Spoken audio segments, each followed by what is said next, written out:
अब सोचिए कि 1400 साल पहले हमारी कम से कम 1400 साल मान लें, वैसे और पुराना होने का दावा, की आप बात कह रहे हैं, छठी शताब्दी ईस्वी से वो लगा हुआ है वहां, ऐसा मानते हैं। लेकिन आप सोचिए कि उस समय हमारा नौकायन शास्त्र, उस समय हमारा ज्ञान परंपरा, हमारी ज्ञान विज्ञान की हमारी जानकारी कितने उन्नत स्तर की थी।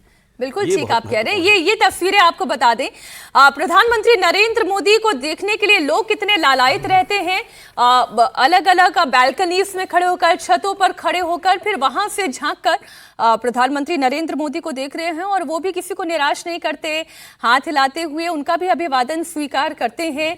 और ये लोकप्रियता है प्रधानमंत्री नरेंद्र मोदी की जो इस वक्त आप देख रहे हैं। और जब हम विशेषताओं की बात करते हैं तो पहली विशेषता तो यही है कि हमारे अटूट संकल्प का आधार यदि कोई है तो सोमनाथ मंदिर है। ये हमारी सभ्यता का अटूट संकल्प है जो ये सिखाता है कि तूफान कितने भी विकराल क्यों ना हो, हम फिर उठ खड़े होंगे।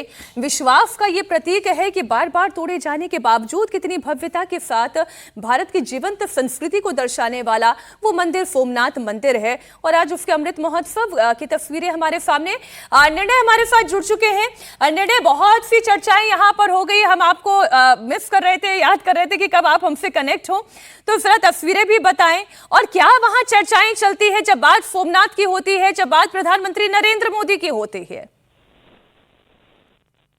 मैं आपको एक स्टेटमेंट यहाँ पे दे रहा हूँ, अतिशयोक्ति नहीं होगी, लेकिन यदि यहाँ पे हम ये कहें कि नरेंद्र मोदी और सोमनाथ मंदिर का तो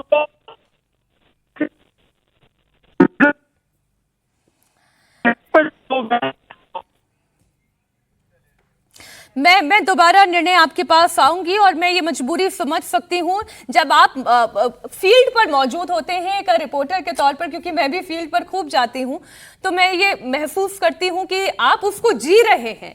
हम तो स्टूडियो में खड़े होकर इसे देख रहे हैं अजीत जी, रिपोर्टर तो फील्ड में उसे जी रहा होता है, तो एक एक तस्वीर बड़ी उत्सुकता के साथ, उत्साह के साथ वो पहुंचाने का प्रयास करता है। लेकिन उन्हीं का दिन है निर्णय कपूर का, उनको वहां से दिखानी सारी चीजें तो वही है जो लोग देखना चाह रहे हैं। हालांकि तस्वीरें आ रही हैं कि प्रधानमंत्री का रोड शो चल रहा है, उनके साथ उप मुख्यमंत्री हर्ष सांघवी खड़े हैं, मुख्यमंत्री भूपेंद्र पटेल उनके साथ खड़े हैं, दोनों तरफ लोग खड़े हैं, और जो फूल मालाएं हैं, जो सजावट है, वो सब भी हम लोगों को तस्वीरें दिख रही हैं।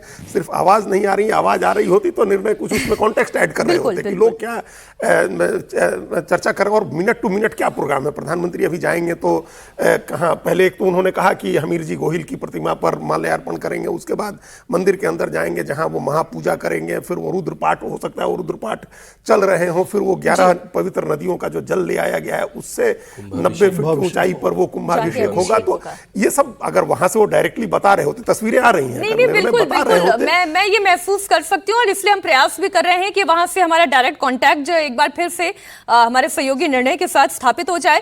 और कुछ और विशेषताएं मैं आपके सामने रखती चलूंगी। जो पौराणिक महत्ता है वो तो आप जानते ही हैं। कहा यह जाता है कि चंद्रमा को, यानी चंद्रदेव को दक्ष प्रजापति ने श्राप दिया था कि आपकी चमक जो है, आपकी चमक वो क्षय होती चली जाएगी।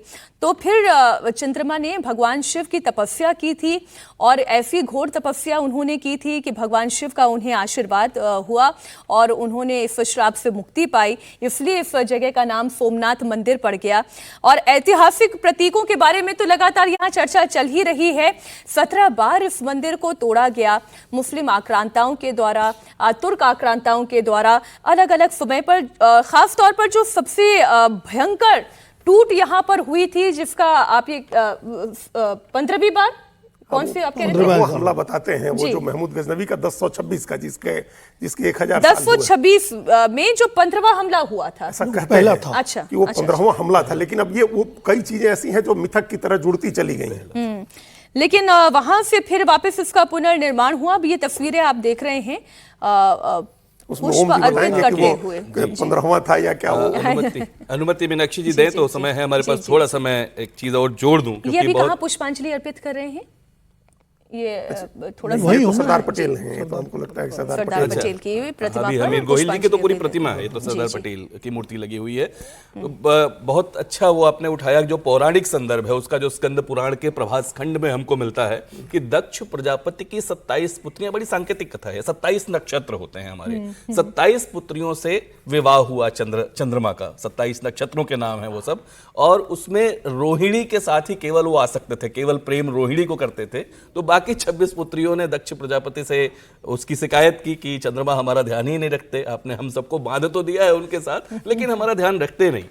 उस पे दक्ष प्रजापति ने उनको ऐसा, उसमें उल्लेख आता है कि भाई एक दो बार कहने के बाद, निवेदन करने के बाद जब उनका एटीट्यूड नहीं बदला तो श्राप दे दिया कि तुम्हारी कांति, तुम्हारा प्रकाश धीरे धीरे धूमिल होता जाएगा, कम होता जाएगा।